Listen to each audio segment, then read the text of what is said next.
চিনি এই রাস্তাটি হলে আপনার কেমন হবে? রাস্তাটা আবার হইলে খুব ভালো হতো। বিসমিল্লাহির রহমানির রহিম। আসসালামু আলাইকুম। আমি এখন অবস্থান করছি গমাস্তাপুর ইউনিয়নের 7 নম্বর ওয়ার্ডে। তো এই যে আমরা আর একবারে ভেঙে চুরে তছনছ হয়ে গেছে রাস্তাটি। আপনারা দেখতে যে ভাঙাচুরা রাস্তা, এই রাস্তাটি যদি ভালো হয় তাহলে হাজার হাজার পরিবারের অনেক ভালো হবে। সেজন্য আমি বিশেষ করে গমাস্তাপুর ইউনিয়নের চেয়ারম্যান এবং মেম্বার মহোদয়কে অগ্রগতির জন্য আমি বলতে চাই যে তারা যেন অতি শীঘ্রই এই রাস্তাটি করে, যে আপনারা দেখতে পাচ্ছেন একটি ভ্যান আসছে, ভ্যানটি কি অবস্থায় আসছে দেখতে পাচ্ছেন আপনারা।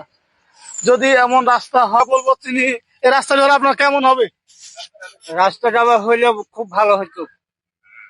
আমার বড় ভাই বললো কি যে রাস্তায় যদি হয় তাহলে অনেক ভালো হবে, কারণ একটি গাড়ি নিতে অনেক কষ্ট হচ্ছে। সেই জন্য আমি বলবো আমাদের জেলা প্রশাসক থেকে শুরু করে যতগুলো ঊর্ধ্বতম কর্মকর্তা আছে তাদেরকে আমি দৃষ্টি আকর্ষণ করবো এই রাস্তা যেন অত শীঘ্র হয়ে যায়। সেটি হলো গমাস্তাপুর ইউনিয়ন 7 নম্বর ওয়ার্ড মডেলটোলার ভিতর দিয়ে যে রাস্তাটি চলে গেছে, একবারে অকাজে হয়ে পড়ে আছে। আপনারা দেখতে পাচ্ছেন যদি নামা যায় তাহলে 1 হাঁটু পর্যন্ত কাদা হয়ে যাবে।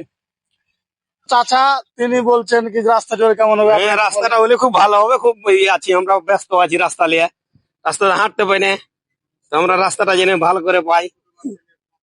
হ্যাঁ, ছোট বাচ্চাদের স্কুলে যেতে অনেক কষ্ট হয়। আচ্ছা।